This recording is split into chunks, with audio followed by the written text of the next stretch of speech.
Pese a los anuncios del presidente Macron y al pedido del gobierno para que suspendieran las manifestaciones por lo que fue el atentado de esta semana en Estrasburgo, los chalecos amarillos convocaron a una nueva jornada de protesta para mañana en toda Francia, con epicentro en París. Es lo que llaman el Acto 5. Down in France. Did you hear where that's located? I say in France. Yeah. That's the first thing you hear, something like, and then it spells. Down in France. El atentado ocurrido el martes 11 de diciembre en Estrasburgo, la sede en Francia del Parlamento Europeo, en el que al menos 3 personas murieron y más de una decena resultó herida cuando un tirador abrió fuego en el tradicional mercado de Navidad frente a la célebre catedral de la ciudad. Cambió dramáticamente el eje de la convulsionada realidad política y social francesa. El discurso del presidente Emmanuel Macron del lunes 10, en el que admitió la legitimidad de la cólera social frente a la suba de los combustibles y a sus políticas en general, expresada en el inasible movimiento de los chalecos amarillos, fue recibido con escepticismo por los franceses que protestan en las calles desde hace un mes. Ce fut d'abord la colère contre une taxe, et le Premier ministre a apporté une réponse en annulant et en supprimant toutes les augmentations prévues pour le début d'année prochaine. Mais cette colère est plus profonde.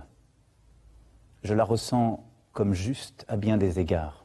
Sans doute n'avons-nous pas su depuis 1 an et demi y apporter une réponse suffisamment rapide et forte. Je prends ma part de cette responsabilité.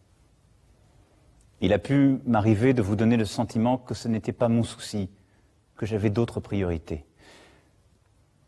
Je sais aussi qu'il m'est arrivé de blesser certains d'entre vous par mes propos. Esto, a pesar de las concesiones anunciadas por Macron. Aumento en 100 euros del salario mínimo o SMIC, hoy cifrado en 1.498 euros en bruto. Y la no aplicación de un impuesto general a las jubilaciones inferiores a 2.000 euros, la exhibición del pago de ganancias a las horas extras y un bono de fin de año. Y el gobierno de Macron intenta convencer a los chalecos amarillos de suspender el acto quinto, la nueva protesta nacional anunciada para este sábado con epicentro en París, por razones de seguridad nacional. Nous disons simplement à ce stade qu'il n'est pas raisonnable de manifester, que nos forces de l'ordre et de sécurité ont été mises à contribution énormément ces dernières semaines, ces derniers week-ends en particulier, et que, au regard des événements qui se sont déroulés, de l'attentat terroriste qui s'est déroulé sur le marché de Noël à Strasbourg, il serait préférable que ce samedi, chacun puisse de manière apaisée vaquer à des occupations d'un samedi avant les fêtes de famille de fin d'année, plutôt que de manifester y de mettre à nouveau à contribution nos forces de l'ordre.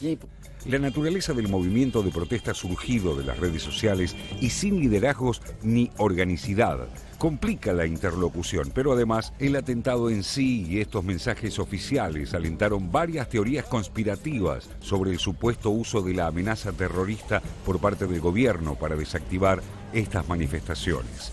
Lo único que consiguió el Ejecutivo francés por ahora es que la izquierda suspenda momentáneamente la moción de censura que impulsaba en el Parlamento.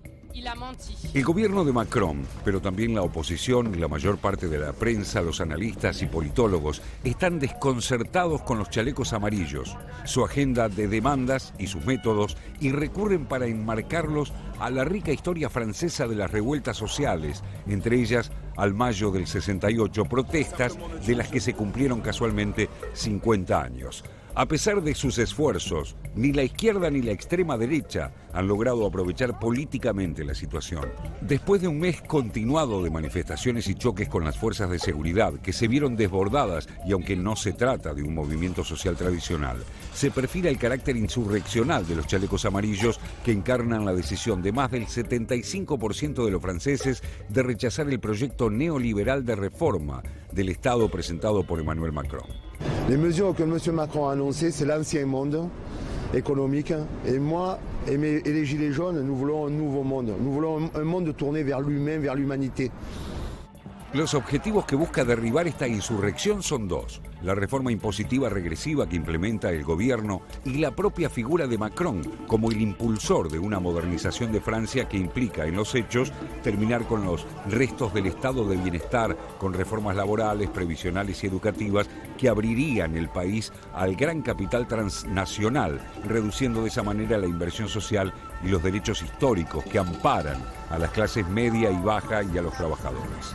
Macron, a quien le quedan aún 3 años y medio de mandato para completar su quinquenio presidencial, podría desactivar en parte la furia contra su gobierno si retrocediera con la piedra del escándalo de sus políticas, que no es solo la suba de los combustibles, sino la eliminación del ISF, el impuesto solidario a las fortunas, que le hizo perder al fisco más de 4.000 millones de euros y cimentó su imagen de presidente que gobierna para los ricos.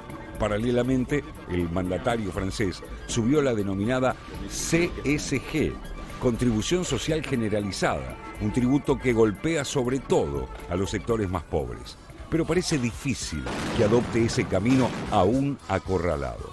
En cambio, crecen las versiones de medidas más drásticas, la instauración del estado de excepción e incluso la disolución de la Asamblea Nacional para convocar a nuevas elecciones.